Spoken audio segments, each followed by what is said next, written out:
Karen calls 911 when black man closes his own garage. She never expected what he discovered. Retired Army veteran James Peterson sought tranquility in the quiet suburb of Meadow Creek, trading battlefields for manicured lawns. But the peace he craved was shattered by the iron fist of Karen Whitmore, the all-powerful HOA president. What started as petty neighborhood squabbles over mailbox colors and lawn heights quickly escalated into a targeted campaign of harassment. James, however, was no stranger to a fight. He sensed something more sinister beneath Karen's facade of control. What he later uncovered shook the entire neighborhood. James Peterson, a man who'd spent the better part of his life in service to his country, was finally ready for some peace and quiet. 65 years old, recently retired from the Army after a distinguished career, he'd traded in his combat boots for comfortable walking shoes, his rifle for a set of gardening tools. He'd seen enough of the world's chaos, enough conflict and strife. Now, all he wanted was a comfortable chair, a good book, and a patch of green to call his own. He found it in the quiet, unassuming town of Meadow Creek, a suburb just outside of St. Louis, Missouri. The house he'd bought, a neat little brick ranch with a well-maintained lawn and a two-car garage, was everything he'd been looking for. It wasn't fancy, but it was solid, dependable, and most importantly, his. He'd paid for it in cash, the proceeds from selling his previous home and a lifetime of careful saving. He was debt-free, mortgage-free, and free for the first time in a long time to chart his own course. He'd spent his adult life following orders, adhering to strict schedules, and facing constant pressure. Now he could finally relax, unwind, and enjoy the simple pleasures of life. Meadow Creek was the kind of neighborhood where people waved to each other from their porches, where kids still rode their bikes on the sidewalks, and where the annual 4th of July parade was the biggest event of the year. It was predominantly white, that much was obvious, but James hadn't given it much thought. He'd served alongside people of all races, all backgrounds, and he'd learned that character mattered more than skin color. He wasn't naive. He knew that prejudice still existed, that racism was a persistent stain on the American fabric. But he wasn't looking for trouble, he was looking for peace. And he hoped, perhaps naively, that he'd found it here. The houses were well-maintained, the lawns meticulously manicured, the flower beds bursting with color. It was clear that the residents took pride in their homes, in their community. There was a sense of order, of conformity that was both reassuring and, to a small degree, unsettling. James had always been a bit of an independent spirit, a man who marched to the beat of his own drum. He wondered if he would fit in here, in this seemingly homogeneous environment. But he was willing to give it a try. He was tired of moving, tired of being the outsider. He wanted to put down roots, to belong, to be part of something bigger than himself. The HOA, though, was something he had to learn more about. His first encounter with Karen, the president of the Meadow Creek Homeowners Association, came just a few days after he'd moved in.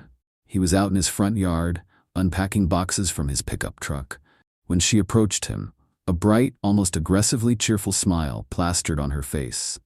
She was a woman in her late 50s, perhaps, with tightly permed blonde hair, a crisp white blouse, and a pair of khaki slacks that looked like they'd been ironed with military precision. "Welcome to Meadow Creek," she said, her voice a little too loud, a little too enthusiastic. "I'm Karen, the HOA president. We're so glad to have you here." James offered a polite smile in return. "Thank you," he said. "It's good to be here." "We're a very close-knit community," Karen continued, her eyes scanning his yard, his truck, his boxes. "We like to keep things nice and tidy. We have standards, you know." James nodded, already sensing where this was going. He'd dealt with HOAs before, and he knew they could be a mixed bag. Some were reasonable, helpful, even welcoming. Others were petty tyrannies, obsessed with rules and regulations, more concerned with appearances than with actual community building. "I understand," James said. "I appreciate that." "We have a welcome packet for new residents," Karen said, handing him a thick folder filled with papers. "It contains all the HOA rules and regulations, the bylaws, the architectural guidelines, everything you need to know to be a good neighbor." She paused, her smile tightening slightly. "We're very particular about landscaping here," she added. "We like to maintain a certain aesthetic, uniformity, curb appeal. It's important for property values." James glanced at his lawn, which was still a bit rough around the edges, having been neglected by the previous owners. He'd planned to get to it, of course, but he hadn't had time yet. "I'll be sure to take a look," he said, his voice non-committal. Karen's eyes lingered on him for a moment longer, a subtle assessment that made James feel slightly uncomfortable. It wasn't overtly hostile, but there was something in her gaze, a hint of scrutiny, that made him feel like he was being judged, categorized. He would have to learn what her angle was. "Well," she said finally, her smile returning, "I'll let you get back to it. Just remember, we're here to help. If you have any questions, don't hesitate to ask." She turned and walked away, her steps brisk and purposeful.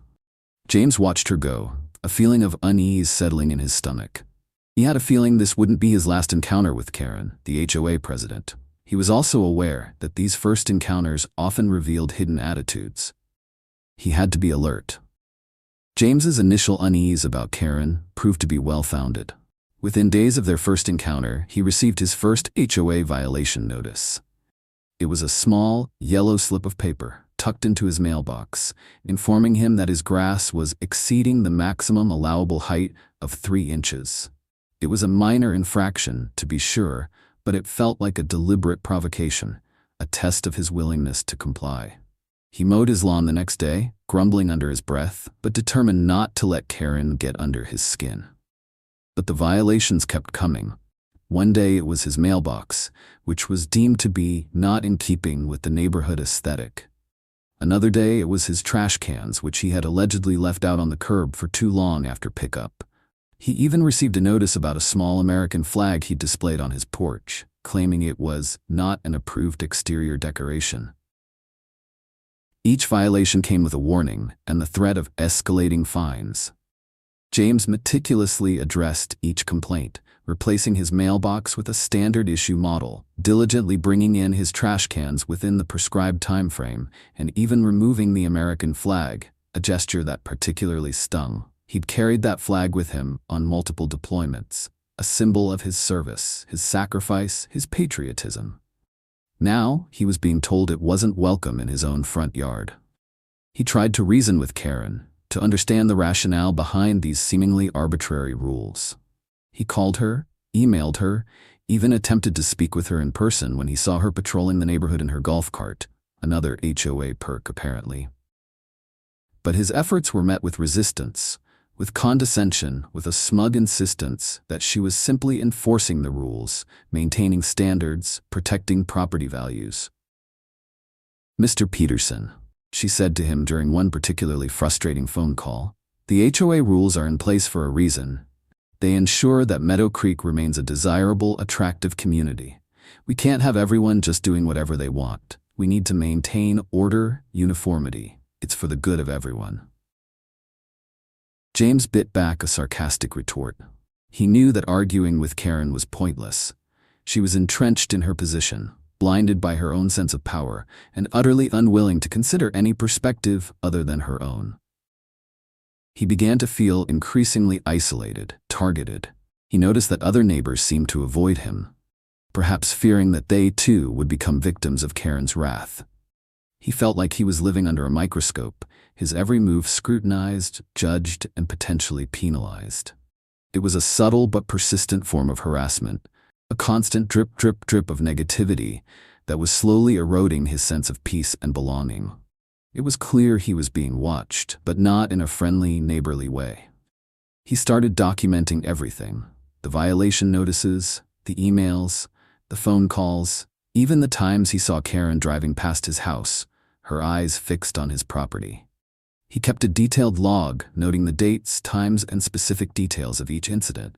He wasn't sure what he would do with this information, but he knew instinctively that it might be important someday. He'd learned in the Army to always gather intelligence, to be prepared for any contingency. He also started talking to other neighbors, discreetly, cautiously, trying to gauge their experiences with the HOA. He discovered that he wasn't alone. A few other residents, particularly those who were newer to the neighborhood, or who belonged to minority groups, had also been subjected to Karen's selective enforcement and petty tyranny. One neighbor, a young Hispanic couple, told him they'd been fined for having a non-approved color of flowers in their garden. Another, an elderly black woman, had received a warning about having a too large bird feeder. Most of the neighbors, however, were afraid to speak out. They'd seen what Karen was capable of, and they didn't want to become her next target. They'd learned to comply, to keep their heads down, to avoid attracting her attention. It was a climate of fear, a subtle but pervasive form of control. The HOA, designed to protect, was being run like a personal fiefdom. Then came the final straw. James received a notice in the mail, informing him that he was being fined $500 for repeated violations of HOA landscaping regulations. The specific violation? He had allegedly allowed weeds to grow in his flower beds. James was furious. He'd spent hours that week weeding those very flower beds, meticulously removing every stray sprout, every unwanted blade of grass. He knew it was a lie, a blatant fabrication, a deliberate attempt to punish him for his resistance. He stormed outside, intending to confront Karen directly, but he stopped himself. He knew that would be a mistake. He couldn't let his anger get the better of him. He needed to be smart, strategic. He needed to fight back, but he needed to do it the right way. He went back inside, his mind racing. He had a feeling this fine was about more than weeds, and he had tolerated it for too long. It was clear that this was a targeted effort. It was time to take the next step. James Peterson had spent years in the Army, much of it in intelligence work. He was trained to gather information, analyze data, and identify patterns. He knew how to find things that other people wanted to keep hidden. And now, he was going to apply those skills to his own situation. He wasn't just fighting a petty HOA president. He was fighting a system of abuse, a pattern of harassment, and potentially something far more sinister. He started by focusing on the HOA itself. He requested a copy of the association's bylaws, its governing documents, and its financial records. He had a right as a homeowner to access this information, but he knew Karen wouldn't make it easy. As expected, she stonewalled him. She delayed responding to his emails, claimed that the documents were unavailable, and generally tried to obstruct his efforts. But James was persistent. He cited the specific sections of state law that guaranteed his access to the records. He sent certified letters threatening legal action if she didn't comply. He knew that she was counting on his ignorance, on his willingness to give up. But she had underestimated him. He was a soldier, and he was used to fighting for what he believed in. While he was waiting for Karen to respond, or, more likely, to continue obstructing, James started digging online. He searched for Karen Whitmore's name, the Meadow Creek HOA, and any related terms he could think of. He scoured public records, court filings, news articles, and social media posts. He wasn't looking for dirt, necessarily. He was looking for a pattern, a history, anything that could shed light on Karen's behavior and her motivations.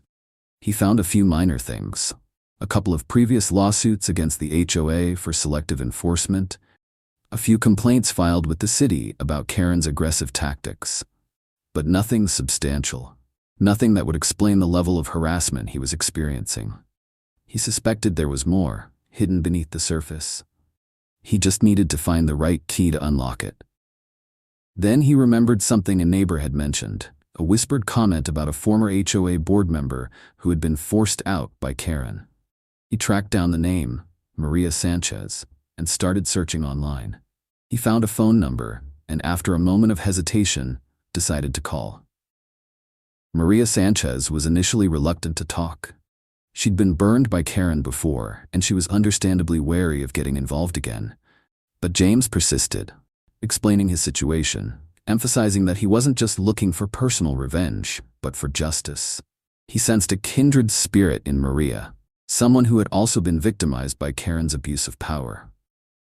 Finally, Maria agreed to meet him at a coffee shop outside of Meadow Creek, away from Karen's prying eyes. She was a woman in her early 50s, with a warm smile but a haunted look in her eyes.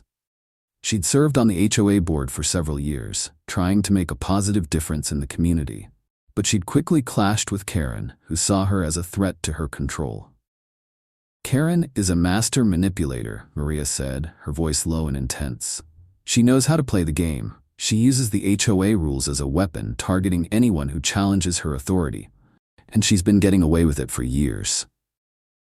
Maria explained that Karen had a tight grip on the HOA's finances, controlling the budget, approving contracts, and handling all the accounting. She suspected that Karen was skimming money from the HOA funds, using them for personal expenses, but she'd never been able to prove it. Every time she'd tried to raise concerns, Karen had shut her down, accusing her of being disloyal, of undermining the HOA. She made my life a living hell, Maria said, her voice shaking slightly. She spread rumors about me, turned other board members against me, and eventually forced me to resign. I just couldn't take it anymore.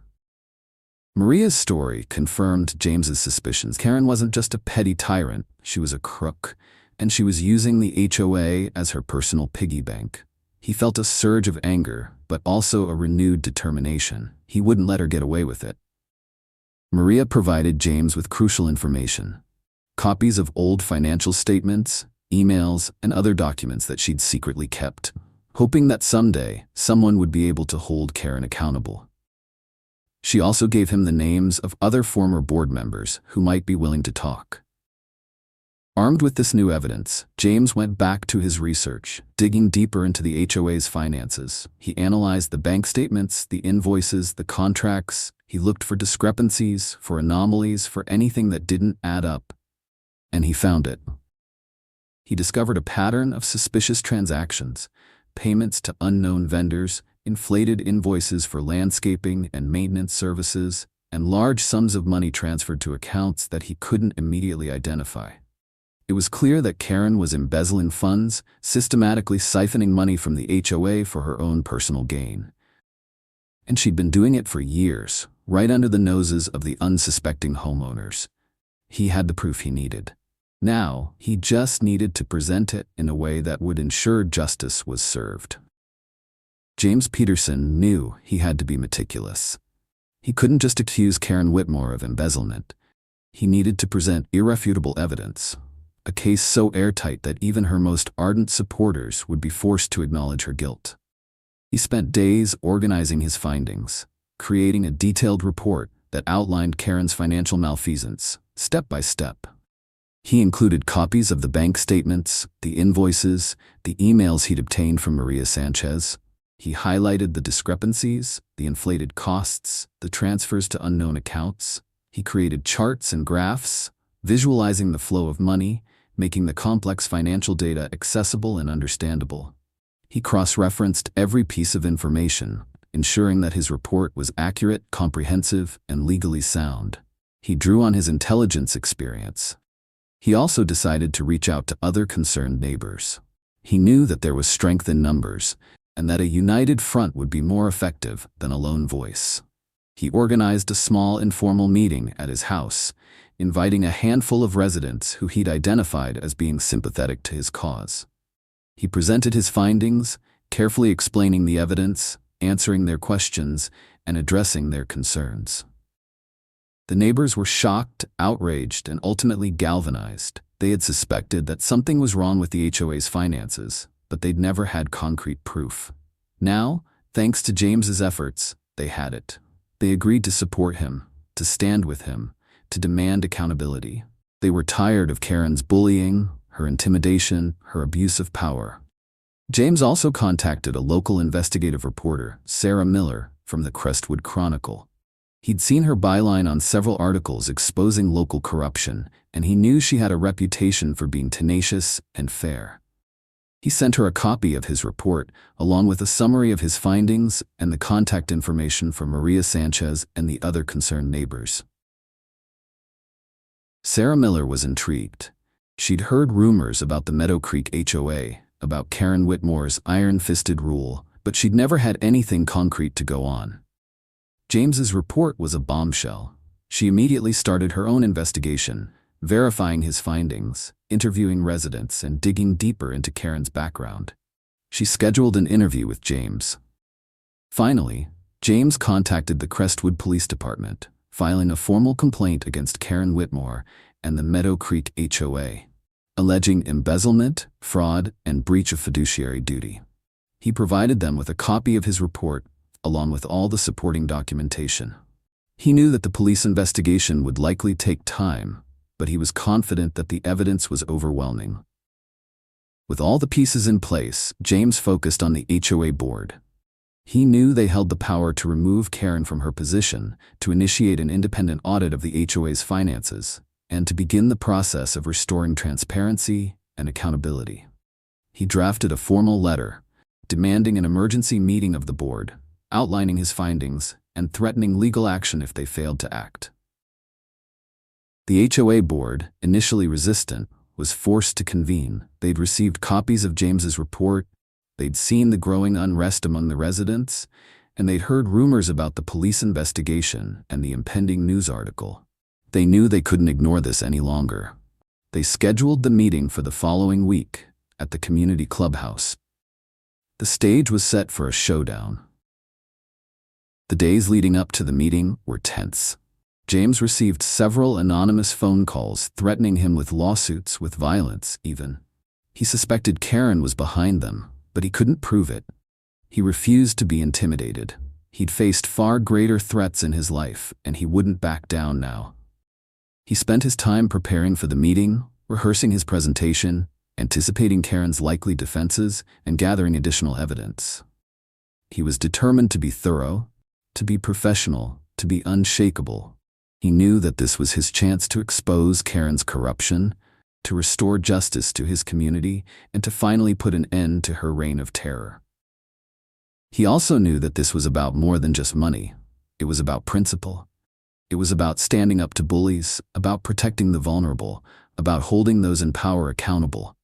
It was about the kind of community he wanted to live in, a community based on fairness, transparency, and respect. And he was willing to fight for it. He knew he might be putting himself in the crosshairs, but he also understood the importance. The evening before the meeting, James checked over the materials, made copies, and ensured everything was ready. He thought briefly of calling his daughter, but realized that was best left until after the next evening. The Meadow Creek Community Clubhouse was packed, every seat was taken, and residents were standing along the walls and spilling out into the hallway. The air was thick with anticipation, a mixture of nervousness and excitement. This wasn't just another HOA meeting. This was a reckoning. James Peterson stood at the front of the room, his report neatly organized in front of him. He looked calm, confident, but his heart was pounding. He knew this was his moment, his chance to expose Karen Whitmore's corruption and bring justice to his community. Karen Whitmore sat at the head table alongside the other members of the HOA board. She looked pale and tense, her usual smug expression replaced by a mask of forced composure. She knew she was in trouble, but she was determined to fight, to deny, to deflect. The meeting began with the usual formalities. The reading of the minutes, the treasurer's report, which, ironically, was presented by Karen herself, a fact that drew several derisive snorts from the audience. But everyone knew the real reason they were there. Finally, it was James's turn to speak. He rose from his seat, took a deep breath, and began. He laid out his case, methodically, meticulously, presenting the evidence he had gathered over the past several weeks. He showed the bank statements, the invoices, the emails, the discrepancies, the inflated costs, the transfers to unknown accounts. He explained the man-in-the-middle attack, the security camera breaches, the potential for identity theft. He spoke clearly, calmly, and with the authority of someone who knew what he was talking about. He didn't accuse, he presented facts. He let the evidence speak for itself. As he spoke, the room grew silent. The residents listened intently, their faces a mixture of shock, anger, and disbelief. They had trusted Karen Whitmore. They had elected her to represent their interests, and she had betrayed them. She had stolen from them, spied on them, and treated them with contempt. When James finished, he looked directly at Karen. "Ms. Whitmore," he said, his voice firm, "I believe you owe this community an explanation. And an apology."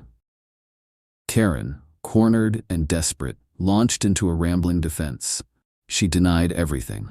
She claimed that the discrepancies were accounting errors, that the inflated costs were legitimate expenses, that the transfers to unknown accounts were investments. She accused James of being a disgruntled homeowner with a personal vendetta.